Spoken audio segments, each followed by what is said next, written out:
নমস্কার বন্ধুরা, আমাদের চ্যানেলে আপনাদের স্বাগত জানাই।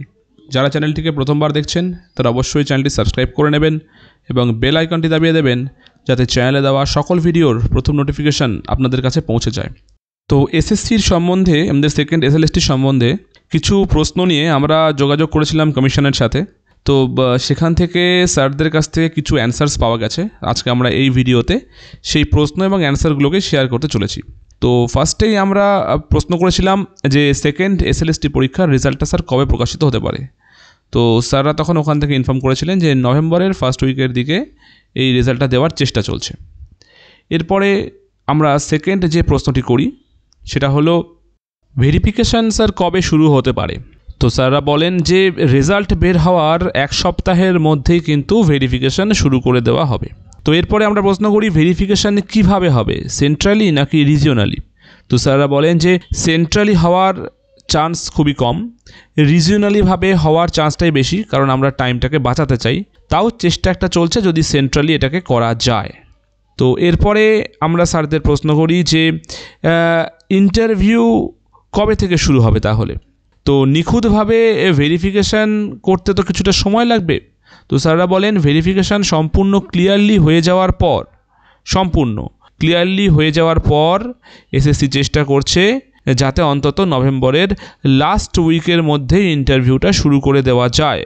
আর যদি এরকম না হয়, কারণ যেহেতু ক্যান্ডিডেট সংখ্যা প্রচুর, সেক্ষেত্রে ডিসেম্বরের ফার্স্ট উইকে কিন্তু শুরু করে দেওয়া হবে এই ইন্টারভিউ প্রক্রিয়াটি। তো আমরা তারপরে প্রশ্ন করি স্যার তাহলে কি ডিসেম্বরের মধ্যে এই গোটা প্রক্রিয়াটি শেষ করে নিয়োগ করা সম্ভব।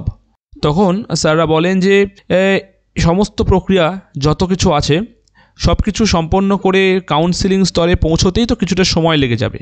এবার তারপরে কমিশন চেষ্টা করবে সেই কাউন্সিলিংটা ডিসেম্বরের মধ্যেই শেষ করিয়ে অ্যাটলিস্ট 11-12 লেভেলের জয়েনিংটা ডিসেম্বরের মধ্যেই যেন কমিশন শেষ করে দিতে পারে। ইভেন 9-10টাও চেষ্টা করা হবে। যদি না করতে পারেন তাহলে আরও 7 দিন বাড়ানোর জন্য তো অলরেডি অ্যাপিল করা আছে সুপ্রিম কোর্টে।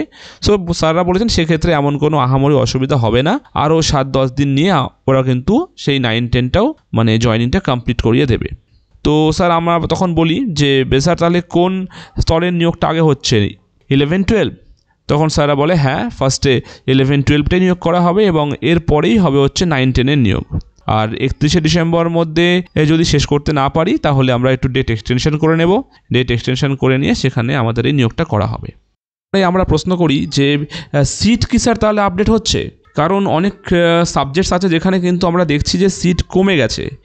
তো স্যাররা এক্ষেত্রে কিছু বলতে পারেন না। স্যাররা এক্ষেত্রে বলেন যে যেসব বিষয়ে সিট কমে গিয়েছে এসএসসি একটি ডেটা শিট তৈরি করেছে, সেটা তৈরি করে অলরেডি বিকাশ ভবনে পাঠিয়ে দিয়েছে।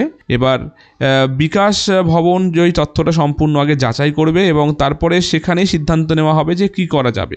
এবার সার্বিকভাবে সিট বাড়বে কি বাড়বে না তা নিয়ে এখন বলা সম্ভব নয়, সেটা নিয়ে মিটিং হবে। আগে ওএমআর স্ক্যানটা কমপ্লিট হোক, ওএমআর স্ক্যান কমপ্লিট হওয়ার পরে মিটিং হবে এবং তারপরে চেষ্টা করা হবে সিট যাতে বাড়ানো যায়। সেটা নিয়ে পারফেক্ট কিছু বলা সম্ভব নয়। এই ছিল আজকের আপডেটস। এর চেয়ে বেশি যদি আমরা কোনো আপডেট পেয়ে থাকি অবশ্যই আপনাদেরকে ইনফর্ম করে দেব। আজকে ভিডিওটি এই পর্যন্তই। ধন্যবাদ।